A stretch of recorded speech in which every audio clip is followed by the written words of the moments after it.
5 সেকেন্ডের মধ্যে স্কোয়াড খতম। দেখো দেখো কি করতেছে, স্কোয়াড খতম।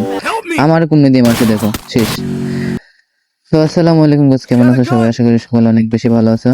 তো আমি একটা র্যাঙ্ক ম্যাচে স্টার্ট করি, তারপর আমি নতুন ম্যাপটায় নামছি, নতুন জায়গাটায় নাইমা তোমার মোটামুটি আমি কিক করা শুরু করি। তো আমার হাতে স্কেচ ছিল, তো আমি প্রথমে ভিডিও করতে পারিনি, পরবর্তীতে ভিডিও করছি, যে কারণে আমার গেম প্লেটা একটু উল্টোপাল্টা দেখাইতে পারে।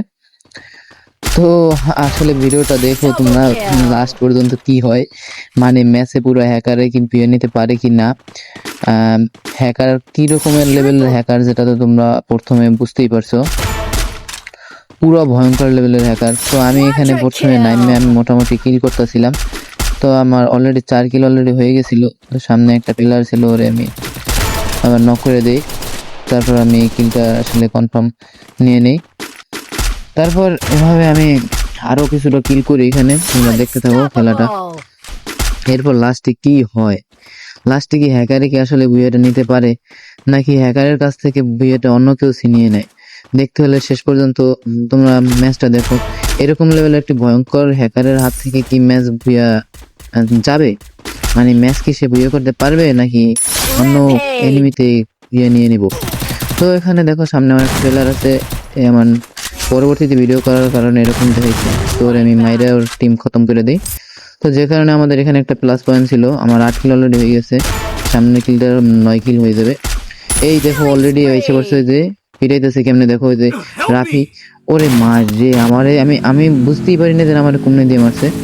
এরপর ওর খেলা শুধু দেখ, এখানে একটা প্লেয়ার নামছে, মানে উপরে আকাশ থেকে প্লেয়ার নামতেছে, দেখো তোমার ওর পিছনে ইটা লাগিয়ে থাকে, কেউ দেখো মিসাইল যাইতেছে, মিসাইল, এরকম একটা অবস্থা। মানে ও M519 চালাইতেছে না কি চালাইতেছে আমি নিজেও বুঝতেই না। এরপর নিচে ও গাড়ি, এরপর তো হয়ে গেছে আরো বেশি ভয়ঙ্কর, মানে এখন ও কিছুই করতেছে না, কিন্তু দেখি এনিমি টপ টপ মেরে যাইতেছে। তো এখানে তোমরা একটা দেখো, মজার একটা বিষয় দেখো, তোমাদেরকে দেখাই। তো ওই দেখো কিভাবে মিসাইল চাইতেছে ওর পিছে পিছে, যে এনিমিটা নিচে নামছে, নিচে নামার সাথে সাথে শেষ খতম। মানে এরকম একটা ভয়ঙ্কর লেভেলের হ্যাকারের হাতে যদি ম্যাচ থাকে, তো বুঝো কি হয়। তো এরপরে সামনের ম্যাচটা, সামনের দিকে একটু দেখো, মানে 2 সেকেন্ড না 5 সেকেন্ডের ভিতরে পুরো টিম খতম, মানে কোনো ছাড়ই নেই। এই যে দেখো একটা, এইটা না অন্য টিমমেট, একটা দুইটা তিনটা, আর একটু সামনে আগাই, এন্ড হ্যালো টিম খতম, শেষ। মানে ওর সামনে লাগে যে এগুলো শুধু একদম পানি। মানে এরকম একটা হ্যাকার যদি ম্যাচে পড়ে, তাহলে বুঝো ম্যাচের অবস্থাটা কি হয়। এরকম একটা হ্যাকার যদি সামনে থাকে, তো ম্যাচ মানে এর এর এর আইডি ব্যান কেন করে না এখন পর্যন্ত, আমি এটাই বুঝতে পারতেছি না। নাম দিছে এবার কি পিসি রাফি, মানে প্লেয়ার কম নেই, এর কোনো নাই, প্লেয়ার গায়ে কোনো এম নেই, কোনো গুলোয়াল মারলে সেভ নেই, মানে যেমনে থাক, ঘরের ভিতরে থাক, মাটির নিচে থাক, আর যেমনে থাক, মানে সোজা কথা শেষ। তো এরকম একটা যদি হ্যাকার যদি ম্যাচে পড়ে, তাহলে হলো এর অবস্থাটা কেমন হয়। ও অলরেডি 40 কিল করে আলাইছে, দেখো এই যে আর একটা কিল করছে 41।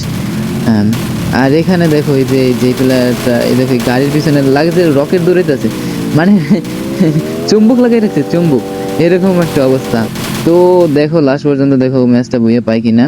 তো এখানে ও দেখি গাড়ি থেকে নামছে, গাড়ি থেকে নাইমা দেখো ও এখন গানটা হাতে নিব। তো কি বুয়েটা নিতে পারবো? লাস্ট একটা প্লেয়ার আছে, তো ওরে ধাক্কা দিছে, ধাক্কা দিয়ে ও আর মারতে পারেনি, ওরে মাইরা দিছে SRBD গেমিং। তো SRBD গেমিং ধন্যবাদ, তুমি এরকম একটা হ্যাকারকে মাইরা বুয়ে আনতে পারছো।